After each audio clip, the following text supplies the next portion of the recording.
जय मसीह। आज 11 जनवरी 2025। आज का वचन है यूहन्ना 1:16, क्योंकि उसकी परिपूर्णता से हम सब ने प्राप्त किया, अर्थात अनुग्रह पर अनुग्रह, एक परिपूर्णता का स्रोत। यीशु मसीह। यह वचन हमें यह याद दिलाता है कि केवल यीशु मसीह में संपूर्णता है। उनकी परिपूर्णता में कोई कमी नहीं है। उनका प्रेम, करुणा, शक्ति और अनुग्रह असीमित है। हमें अपनी जरूरतें पूरी करने के लिए दुनिया की ओर देखने के बजाय यीशु पर भरोसा करना चाहिए। उदाहरण, जैसे नदी का स्रोत पर्वत है, वैसे ही हमारे जीवन का हर आशीर्वाद यीशु से आता है। इफिसियों 2:8-9, क्योंकि विश्वास के द्वारा अनुग्रह ही से तुम्हारा उद्धार हुआ है, और यह तुम्हारी ओर से नहीं वरन परमेश्वर का दान है। यह कर्मों के कारण नहीं, ऐसा न हो कि कोई घमंड करे। 2. अनुग्रह की प्राप्ति।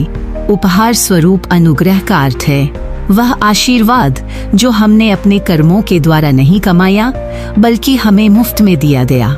अनुग्रह पर अनुग्रह का अर्थ है कि परमेश्वर हमें लगातार और नई नई कृपा देते हैं। आवेदन, हमें इस अनुग्रह के लिए आभारी रहना चाहिए और इसे दूसरों के साथ साझा करना चाहिए। 2. रोमियो 5:17, क्योंकि यदि एक के अपराध से मृत्यु ने उस एक के द्वारा राज्य किया, तो जो लोग अनुग्रह और धर्म का दान बहुतायत से पाते हैं, वे एक ही यीशु मसीह के द्वारा जीवन में और भी अधिक राज्य करेंगे। 3. हम सब ने प्राप्त किया।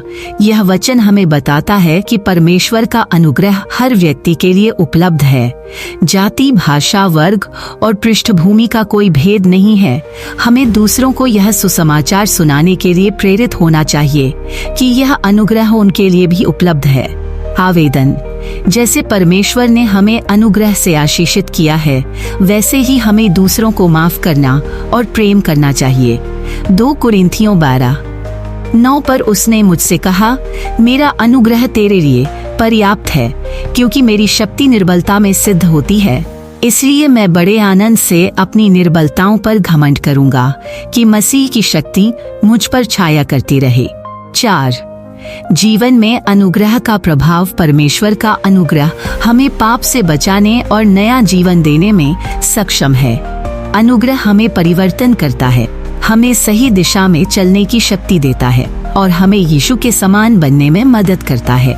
आवेदन, हमें इस अनुग्रह को व्यर्थ नहीं करना चाहिए। इसे पाकर हमारे जीवन में परमेश्वर की महिमा झलकनी चाहिए। तीतुस 2:11-12, क्योंकि परमेश्वर का अनुग्रह